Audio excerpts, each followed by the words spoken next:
kelas B itu kotanya sampai berapa sih? 8 ya? 9? 11?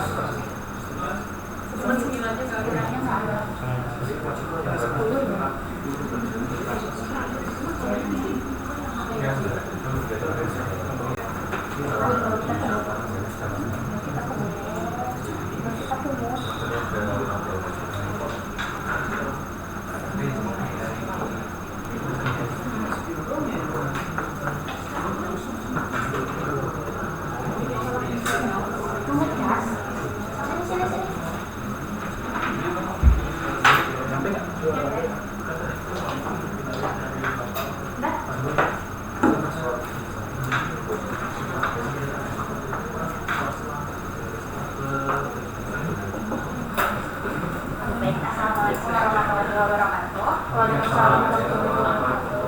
Kami dari Kota 202 mempresentasikan tugas besar kami di mata kuliah Konservasi Awan mengenai pengerjaan tugas akhir kami itu pengembangan aplikasi web rekomendasi karya ilmiah dengan metode hybrid recommender system berbasis website, studi kasusnya di bidang ilmu komunikasi. Kami beranggotakan 3 orang, saya dari Sadata, Robi Hukma, dan Mas Setia Nugraha. Untuk aplikasi kami sendiri, aplikasi ini merupakan aplikasi rekomendasi karya ilmiah di mana menggunakan metode hybrid recommender system. Hybrid recommender system ini menggabungkan antara collaborative filtering dan content based filtering. Aplikasi ini berbasis database-nya berbasis Ground. Untuk menghasilkan rekomendasinya, collaborative filtering dan content based filtering disatukan sehingga menjadi hybrid dan sehingga jadi hasil rekomendasi. Lalu untuk proses penerapan fungsi atau model algoritma yang ada pada tugas akhir berikut sudah dipetakan. Yang pertama ada proses embedding yang dilakukan terhadap judul dan abstrak pada paper. Judul dan abstrak paper sebagai input, lalu di prosesnya adalah proses pembentukan embedding. Lalu selanjutnya hasilnya adalah outputnya embedding paper. Selanjutnya di sini ada embedding paper. Embedding paper di sini sedikit berbeda dengan yang ada di atas, di mana inputnya itu dari judul tambah abstrak. Di embedding paper yang di sini itu selain judul dan abstrak juga memperhitungkan jaringan citasi. Nah, lalu ketika sudah inputnya adalah embedding paper embedding, di prosesnya adalah proses similarity, menggunakan proses similarity di mana outputnya adalah paper yang similar dengan paper yang diinputkan. Lalu selanjutnya ada proses menghitung PageRank. Proses menghitung PageRank itu inputnya adalah jaringan citasi pada paper. Jaringan citasi pada paper itu secara grafnya dimasukkan, lalu dihitung PageRank-nya, lalu hasil outputnya adalah skor PageRank. Lalu selanjutnya ada riwayat akses user terhadap paper sebagai input, lalu dilakukan proses centrality menggunakan data centrality, dan hasilnya adalah score centrality. Beberapa hal yang ada di sini tidak dilakukan secara real time ketika menggunakan fitur, tapi ada di pre-processing data. Enggak, tapi ini yang mana yang masuk ke tugas besar? Itu semua ini, Pak. Semua. Oke, baik. Baik, untuk selanjutnya. Baik, untuk aplikasi yang untuk teknologi yang kami gunakan itu adalah Neo4j untuk database-nya, dan untuk Django sendiri sebagai framework full stack. Untuk layanan yang kami gunakan ini ada 2, jadi ada PAS sama IAS. Nah, untuk PAS-nya sendiri itu dari layanan Cloudtrack itu sendiri. Kenapa kami memilih tersebut? Karena kemudahan pengelolaan dari Cloudtrack itu sendiri, jadi lebih mudah untuk konfigurasi CPU dan memorinya dalam satu parameter ketika nge-build. Selanjutnya itu auto scaling lebih mudah dan bisa di-set ke 0 juga ketika kondisinya itu tidak ada request. Terus selanjutnya PS juga biayanya hanya dikenakan saat aplikasi menangani request. Dan yang terakhir kemudahan konfigurasi Neo4j beserta dengan plugin dan security-nya. Itu yang kami gunakan. Kenapa ada plugin sendiri? Karena salah satu pluginnya itu ada GDS, yaitu Graph Data Science. Graph Data Science itu yang kami manfaatkan untuk algoritma di dalam aplikasi. Nah untuk selanjutnya ya ASS-nya itu sendiri kita dari sisi pemanfaatan computer engine untuk database itu sendiri, karena database-nya itu kita NoSQL yaitu database dan tidak ada di Google Cloud-nya itu NoSQL, SQL itu tidak ada NoSQL. Nah untuk latar belakangnya itu sendiri, ASS sendiri dapat menyesuaikan memori, CPU dan lain sebagainya secara bebas, lalu memungkinkan menjalankan image database Neo4j yang kami gunakan di dalam kontainer Docker.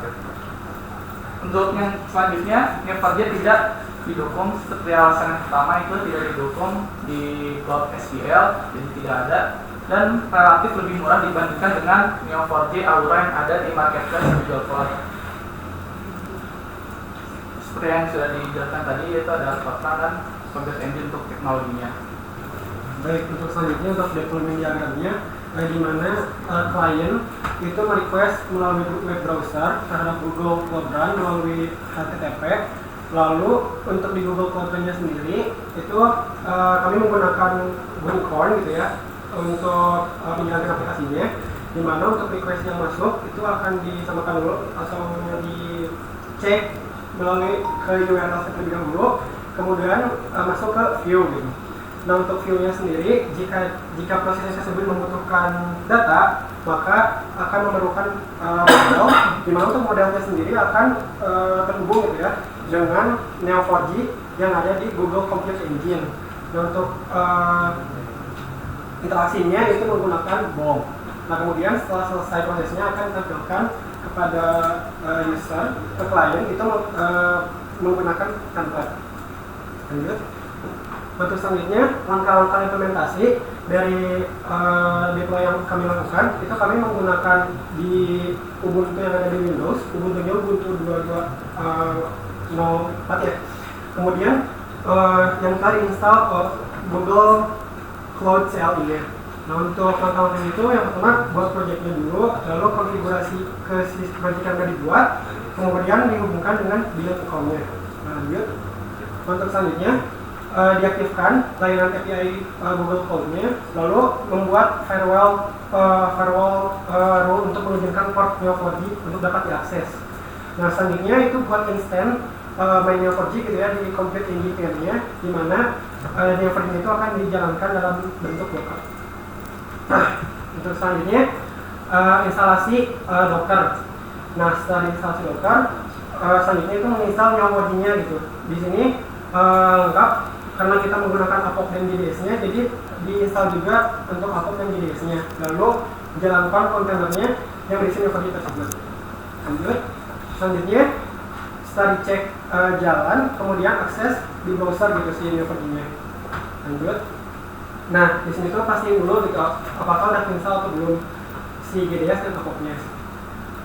Nah, untuk selanjutnya, pada settings.py ini untuk deploy dari si full aplikasinya, di mana diubah dulu ya di all hostnya itu jadi bintang atau semua, lalu membuat file Docker di mana isinya itu seperti ini. Lanjut, kemudian memberi akses gitu ya ke akun JC pribadi terhadap project yang ada digunakan untuk akses admin, kemudian build menggunakan Google Cloud CLI Builds. Dan selanjutnya lakukan deploy aplikasi, dan ketika selesai itu diakses link yang disediakan langsung gitu, hasil dari build-nya gitu. Untuk linknya seperti ini. Untuk selanjutnya adalah tahap demo.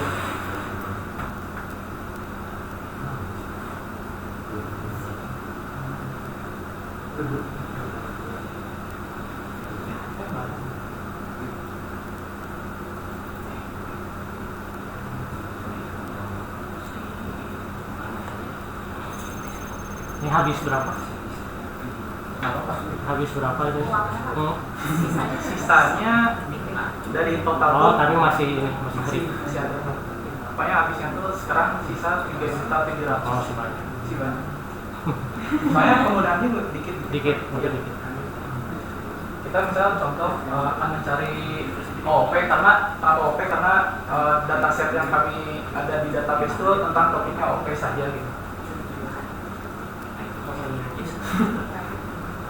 biasanya.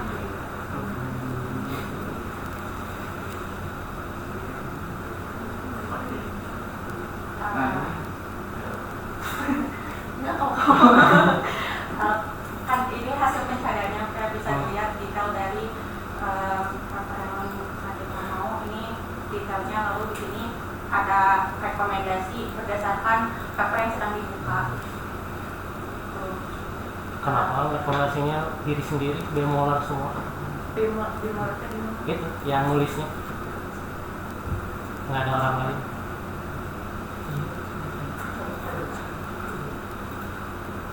Oh, oke. Oke, salah gitu ya kayak. Terus Oke, oke. Yang rekomendasi yang lainnya, fitur yang lainnya harus masuk dulu Pak. Oh, Ya, di demoin aja. enggak. Ada Saya percaya aja gitu. Ini dapetnya dari mana datasetnya? dari Semantic Scholar Pak. Oh, sama. kita screen. Oke, back dulu. Back. Oh baik. Kalau selain Novek nggak ada. Ada lesson bisa itu juga.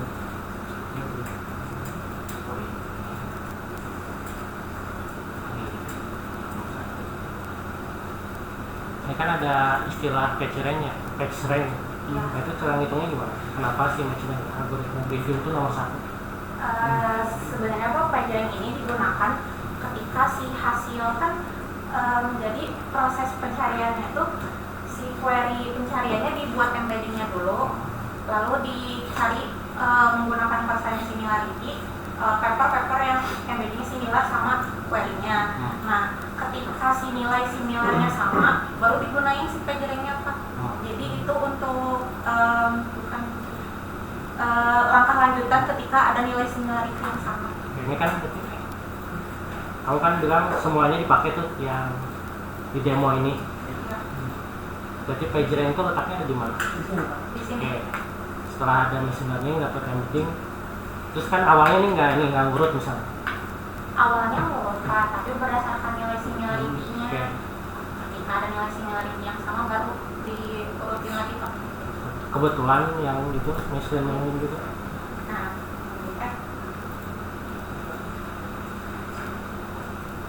ini kayaknya hasil pernah query. Kan ada yang terakhir, ada satu lagi apa? Berdasarkan story ya. Iya Pak.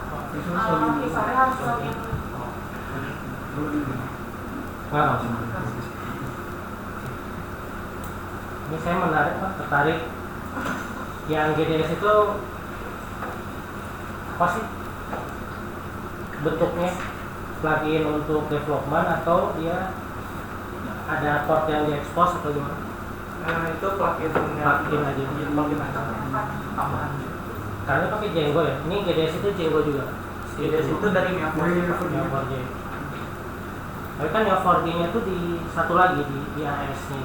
Ya, Tapi saya lihat tadi GDS itu ada di PAS di slide kamu.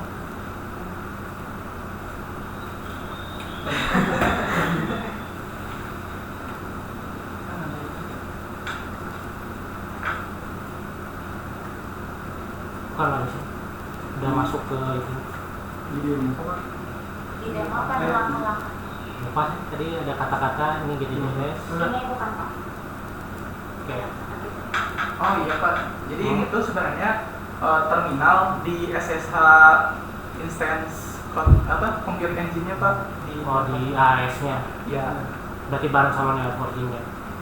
ya. Bukan di PAS-nya. Bukan PAS-nya apa sih? PAS-nya Fortran aja. Fortran saja. Fortran untuk Django-nya. Ya.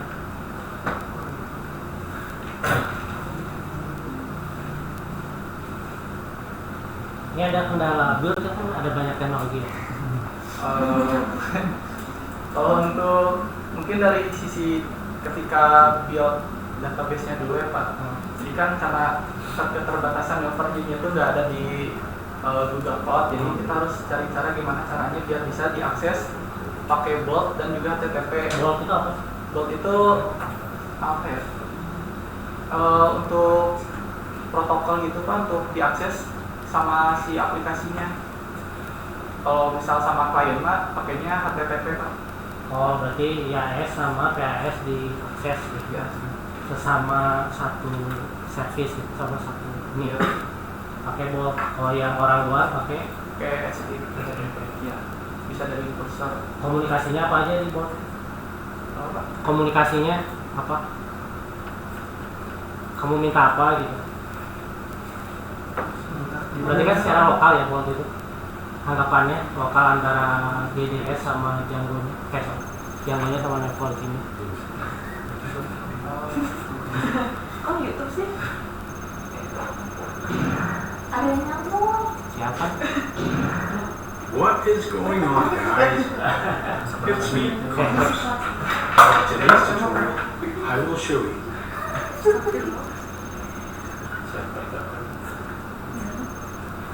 Keluar dari YouTube. Coba di home.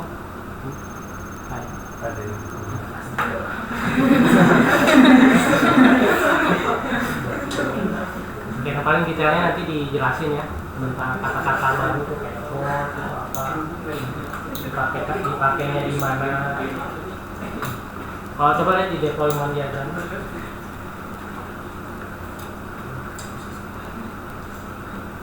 Bot itu antara itu kan Compute Engine sama Google Cloud Run.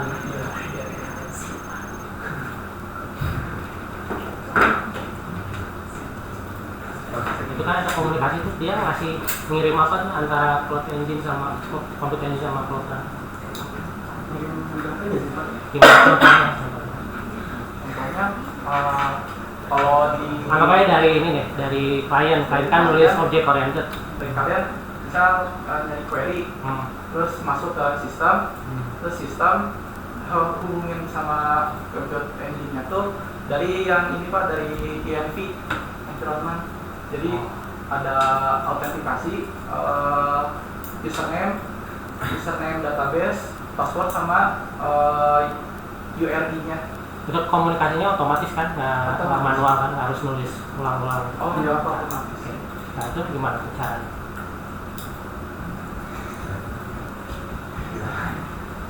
Caranya mungkin tinggal bikin aja koneksi. Kan kita pakai library ya Pak, library Neo4j-nya di Django ini. Jadi kita menggunakan apa namanya function untuk koneksi sama database-nya gitu Pak. Oke. Jadi Ada- sama langsung. Ada kendala nggak? Misalnya nggak dipakai lama, terus jadi nggak nyambung si Compute Engine sama Cloud Run-nya? Kalau untuk sejauh ini karena scale-nya itu disetkan 0 Pak, jadi kalau misalnya nggak ada yang akses itu lama Pak untuk loadnya. Karena sekarang tadi kita udah coba-coba sering gitu Pak, banyak yang akses jadi lumayan menjadi cepat. Nah, yang lain ada pertanyaan?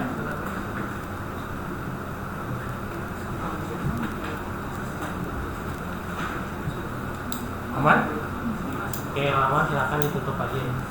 Baik, terima kasih. Mohon maaf apabila ada yang salah. Assalamualaikum warahmatullahi wabarakatuh. Oh, iya.